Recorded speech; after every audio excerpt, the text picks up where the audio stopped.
O céu, um reino de luz imaculada e harmonia perpétua, pulsava com a adoração ininterrupta a Deus.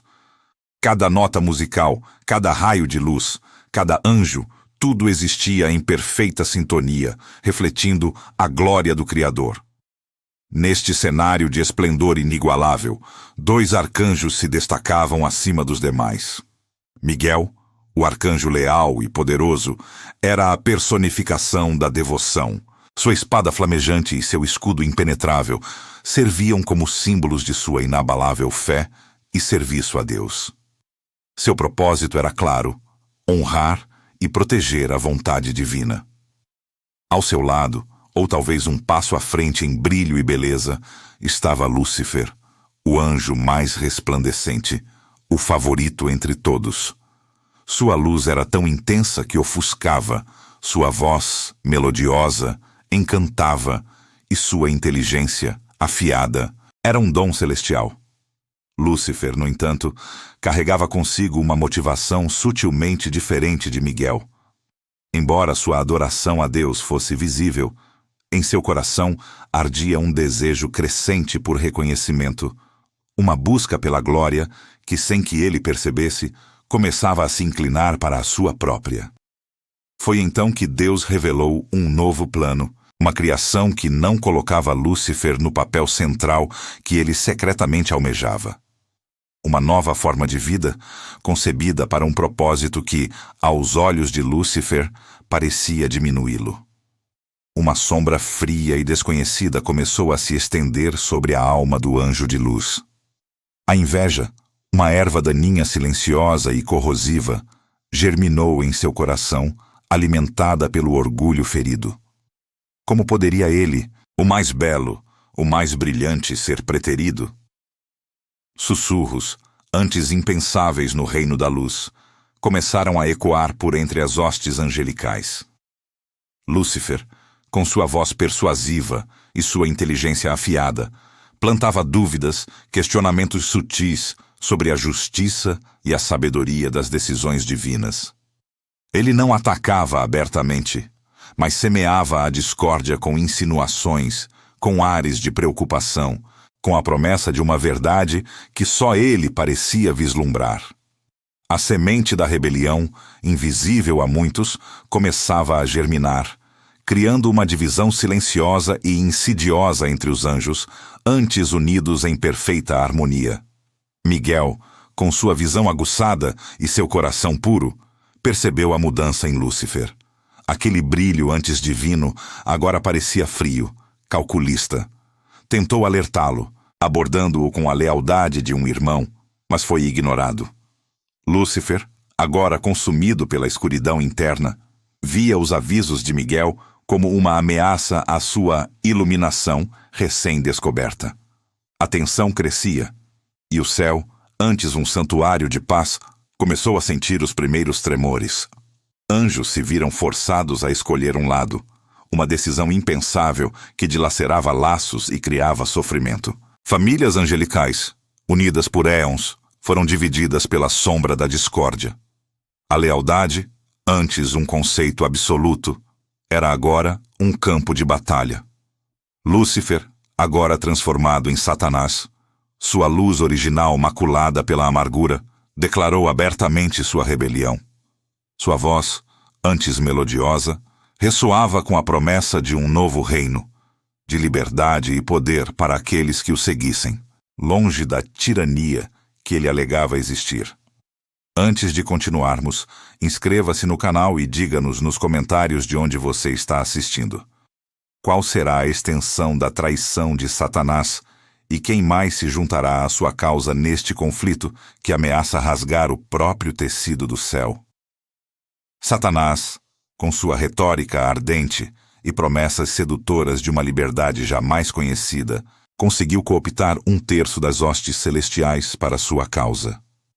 Ele pintava quadros vívidos de um reino onde a glória individual seria o pilar, onde cada anjo seria Deus de seu próprio destino, livre das correntes da adoração servil. Lentamente, mas com uma convicção crescente, anjos outrora devotos começaram a se alinhar a ele, suas formas luminosas perdendo o brilho celestial, suas asas, antes iridescentes, tingindo-se de tons sombrios e ameaçadores. A metamorfose não era apenas de lealdade, mas de essência, transformando-os em seres de escuridão e ambição desmedida. Seus olhos, antes espelhos da pureza divina, agora ardiam com um fogo frio e calculista, e seus corações, outrora transbordantes de amor, endureceram-se em pedra. Miguel, observando o êxodo e a corrupção de seus irmãos, sentiu uma dor que nunca imaginara possível no céu. Contudo, sua lealdade a Deus permaneceu inabalável, um farol de luz em meio à crescente escuridão. Ele reuniu os anjos fiéis, aqueles que, apesar das tentações e promessas de Satanás, optaram por permanecer no caminho da luz. Sua voz, antes um sussurro de conselho, agora ressoava com a autoridade de um líder, inspirando coragem e determinação. Miguel os preparava, não apenas fisicamente para o inevitável conflito, mas também espiritualmente, fortalecendo sua fé e lembrando-lhes o propósito de sua existência. Seus tenentes, Gabriel e Rafael, estavam ao seu lado, seus corações unidos na defesa da ordem divina. Os primeiros sinais da guerra não foram grandes batalhas, mas escaramuças isoladas, confrontos breves e brutais que manchavam a perfeição do céu. Anjos caídos, impulsionados pela fúria e pelo ódio recém-descobertos, atacavam postos avançados e patrulhas de anjos leais. Cada encontro era uma demonstração da agressão implacável dos rebeldes, que não hesitavam em usar táticas antes impensáveis. As perdas, em ambos os lados, eram sentidas profundamente. Corpos de luz, outrora vibrantes, agora jaziam inertes, suas essências se dissipando no éter celestial. A dor e o luto, emoções estranhas e perturbadoras, espalharam-se como uma praga pela vastidão do céu, antes um santuário de paz e alegria. Os anjos fiéis choravam seus irmãos caídos, não apenas os que pereciam em combate, mas também aqueles que se perderam para a escuridão de Satanás. Miguel, apesar da tristeza que pesava em seu coração, encontrava força na união com seus tenentes. Eles compartilhavam não apenas estratégias de batalha, mas também a angústia de ver o céu dilacerado. Gabriel, com sua sabedoria, oferecia conselhos táticos, enquanto Rafael, com sua compaixão, cuidava dos feridos e confortava os enlutados.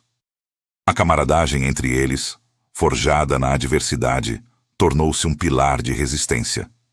A cada perda, a cada confronto, a convicção de Miguel de que a rebelião de Satanás precisava ser contida para o bem de toda a criação, apenas se fortalecia. Enquanto isso, Satanás, em sua arrogância crescente, construía sua fortaleza nas profundezas do limbo. Um reino sombrio e desolado que ele moldava à imagem de sua própria desesperança. Ali, entre rochas ásperas e abismos sem fundo, ele forjava seus planos, transformando a energia celestial que outrora era luz em puro poder destrutivo. A escuridão do limbo era um reflexo de sua alma, um monumento à sua rebelião. Miguel, em um momento de profunda meditação e oração, recebeu uma instrução divina direta. Não era uma arma ou um poder novo, mas uma compreensão mais profunda da vontade de Deus, uma bênção que fortalecia não apenas sua essência, mas também a fé de todos os que o seguiam. Ele sabia que a batalha final se aproximava. A tensão no céu era palpável, um silêncio carregado de expectativa pairava sobre as hostes, tanto as da luz quanto as da escuridão. Ambos os lados se preparavam para o confronto decisivo, um embate que definiria o destino do céu e, talvez, de toda a existência. Como Miguel, com sua lealdade inabalável e a graça divina, enfrentaria a traição e o poder crescente de Satanás em um conflito que ameaçava destruir o próprio tecido do céu? O momento da verdade finalmente chegou, e o céu, antes um santuário de paz, tornou-se o palco de uma guerra de proporções cósmicas. Miguel, À frente de suas legiões celestiais, irradiava uma luz que parecia desafiar a própria escuridão, sua espada flamejante erguida como um farol de esperança e justiça divina. Do outro lado, as hostes de Satanás emergiam do limbo, uma maré sombria e distorcida, seus gritos de guerra ecoando com a fúria dos desiludidos e a promessa de anarquia. O embate foi imediato e brutal, uma colisão de luz e sombra que fez o próprio éter celestial tremer. Anjos leais, com suas armaduras de luz e asas imaculadas, enfrentaram seus irmãos caídos, cujas formas agora grotescas e corrompidas refletiam a traição em seus corações. A batalha não era apenas física, mas um confronto de ideologias, de fé contra orgulho, de lealdade contra rebelião. Miguel, com uma destreza e poder que superavam qualquer anjo, abria caminho através das fileiras inimigas, sua espada cortando a escuridão, cada golpe uma oração, cada movimento uma declaração de sua inabalável devoção a Deus.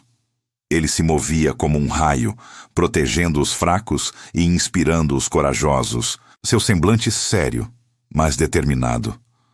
Confrontos individuais pontuavam a vasta paisagem de batalha. Gabriel, com sua lança de pura energia, enfrentava demônios que um dia foram seus companheiros, sua voz ressoando com comandos que guiaram suas tropas.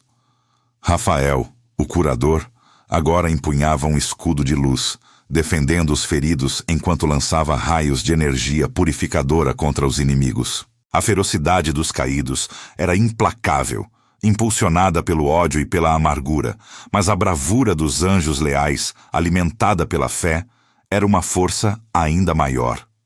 Momentos de sacrifício heróico se desenrolavam a cada instante. Anjos se atiravam contra oponentes superiores para proteger seus irmãos, suas essências se dissipando em explosões de luz que, por um breve momento, iluminavam a escuridão. No centro da tempestade, o esperado confronto aconteceu.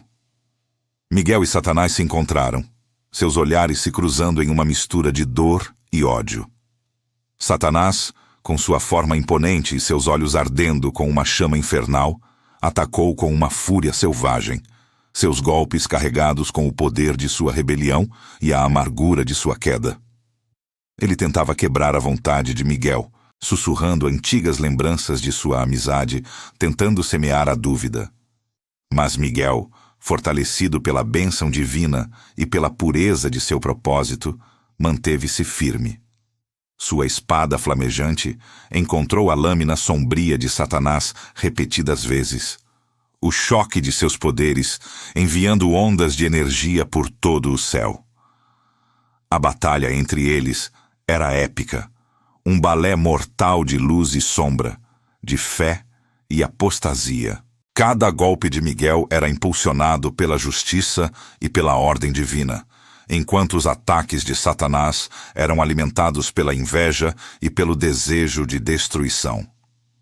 Finalmente, com um grito que rasgou o tecido do céu, Miguel invocou a plenitude do poder divino. Sua espada brilhou com uma intensidade ofuscante. E com um golpe decisivo, ele atingiu Satanás, não para destruí-lo, mas para quebrar sua vontade e seu poder. Satanás, ferido e derrotado, soltou um urro de agonia e fúria. A energia que o sustentava se desfez, e ele e seus anjos caídos foram engolidos por um abismo de escuridão que se abriu sob seus pés. Eles caíram, sem fim, para um reino de eterna escuridão, um lugar que se tornaria seu inferno pessoal, um monumento à sua rebelião. A queda foi um espetáculo sombrio, um terço das estrelas celestiais sendo arrancadas de seu lugar. O céu, embora vitorioso, estava em silêncio. A luz retornou, mas as cicatrizes da guerra eram visíveis. A purificação começou, mas a tristeza pela perda e pela traição de irmãos pairava pesadamente. Miguel, exausto, mas vitorioso, assumiu um papel ainda mais proeminente, garantindo que a paz celestial fosse restaurada e mantida. A lembrança da guerra serviria como um aviso eterno, uma lição amarga sobre os perigos do orgulho e da desobediência. O céu havia sido redimido, mas a amargura da perda de irmãos ecoaria por toda a eternidade. O mal havia sido expulso do céu, mas não destruído. Ele existia agora em outro plano, latente, esperando seu tempo. O universo e toda a criação nunca mais seria o mesmo.